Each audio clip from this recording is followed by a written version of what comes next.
I'm Keila, and joining me today is Avalon. We are reporting for Kids First, and today we have the pleasure of speaking with DiCamillo, Wendy Rodgers, and Julia Pistor.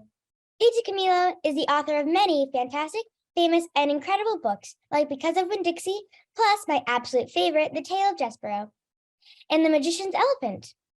Wendy Rodgers is the director of The Magician's Elephant and is known for her work on Puss in Boots and The Chronicles of Narnia, Prince Caspian, for which she has been nominated twice for Best Special Effects by Saturn and VES Awards. Julia Pistor has been a producer for 20 plus years and is known for producing the Spiderwick Chronicles, Dora and the Lost City of Gold, Jimmy Neutron, Boy Genius, as well as The Magician's Elephant. Welcome, Miss Rodgers, Miss Pistor, and Miss DiCamillo. All right, well, let's get started. Miss DiCamillo, what was your inspiration to write The Magician's Elephant? I had this vision of a magician who was washed up and wanted to do real magic just once in his life. And I didn't anticipate that he would conjure a real elephant, and neither did he, but that's what happened. The elephant came through the roof of the opera house, and that's where everything started for me. And then I went back and found Peter and Peter looking for his sister. So that's how it all started for me. Yeah, and that connects to your family, correct? Well, that's a very interesting point. So I grew up in a single parent home, and I grew up with my father missing and with my mother there. But that sense of loss and trying to connect kind of permeates all of my work. And it's something that I feel so lucky that I get to tell stories to keep on working towards that connection. So it's a wonderful point to make. Miss Rodgers, what originally drew you to work on this movie? Well, it's an amazing book. And obviously, as soon as I read it, I just felt my heart in my throat and knew that I needed to help Peter find his sister. There was just such a strong connection to the sort of hope and courage that this little boy had, and he needed someone to help him. Yeah, have you worked on a movie like this before? I've been working in film for a long time. This was obviously, an opportunity of a lifetime, my first time directing.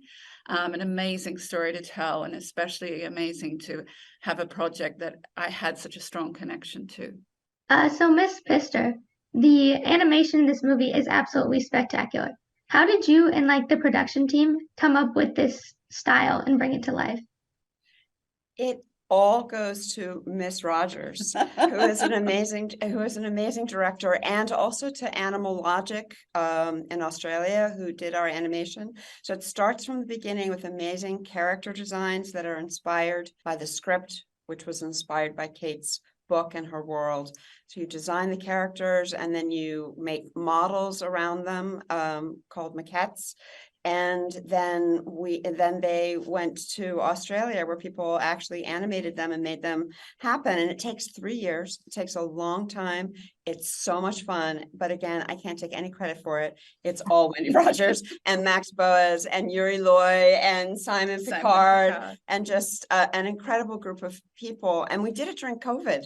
I want to add, we did it like we're talking to you right now. We did it with everybody working from their kitchens, they were all like, hello, how are we going to do this movie? And talk about resilience and hope. We all we were like, we're going to make this movie. And we did. So thank you for thinking it's beautiful. So Miss Rodgers, can you tell us about the process of taking this story from the pages of a book to an on-screen animated movie? So actually, that question really is probably better answered by Julia. It's okay. Because Julia's been involved, from the outset with the book, and she worked with Martin Hines, our writer, to develop the script. By the time I came on, there was already a script that had been through a number of iterations because it had originally been developed as a live action hybrid film. And of course, now we can do so much more in animation than we could even 10 years ago. So the challenge really visually and in the animation was to make the characters in the world feel very physically grounded, so that the surreal magic could play against that, because in CG you can do anything, right? So we wanted it to feel like it was unusual in the world for our characters. Obviously there was an adaptation of the book. There was, Martin and Julia had worked through adding the 3 impossible tasks and the king character, which are not in the book. But we tried to stay very true to the feeling and the themes of the book, even though we had to change some of the events in that adaptation. And I want to add something to that as well. Like, it's a little bit like writing a really great book report in school to adapt a book to a movie, because you look at the book, and every one of us has the book, and Kate, we'll send you pictures of it.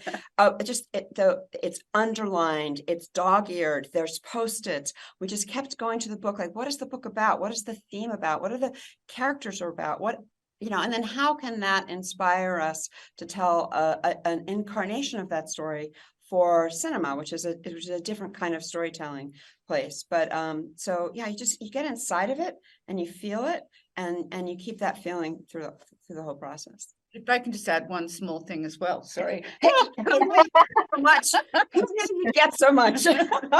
One of the amazing things about the film and the book and the script is just because you get inside the characters, it becomes a very character-led film. So the characters are telling you the truth. The characters are making the choices in any moment.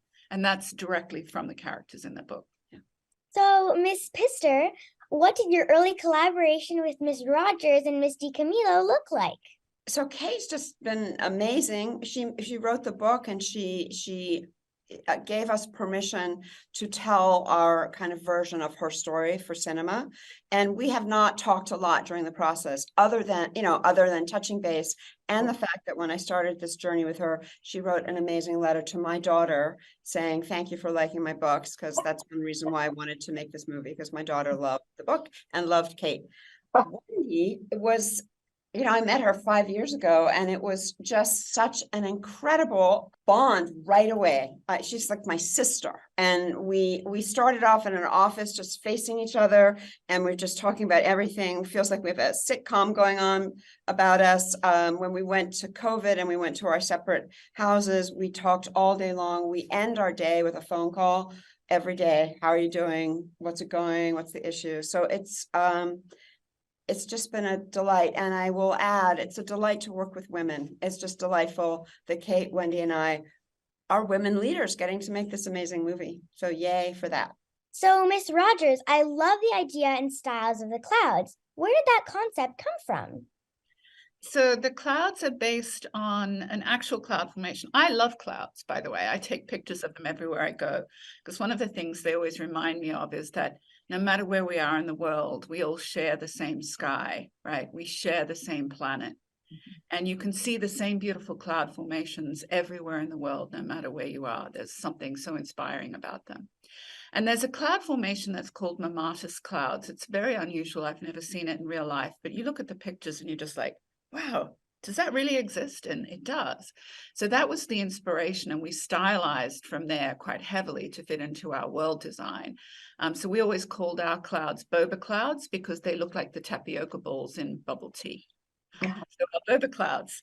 But we also wanted to make sure that we were using them to sort of use that sort of like soft diffuse lighting of our world, so that it wasn't drab and dreary, that it was light filtering through this surreal but oppressive level of the clouds. Thank you for speaking with us, Wendy Rodgers, Julia Pistor, and Kate DiCamillo. You can watch The Magician's Elephant in select theaters beginning on March 10th, 2023, and on Netflix on March 17th. I'm Avalon. And I'm Keila, reporting for Kids First. Be sure to like and subscribe to our Kids First channel so you don't miss any of our interviews or reviews. Thanks for watching. Bye-bye. Bye.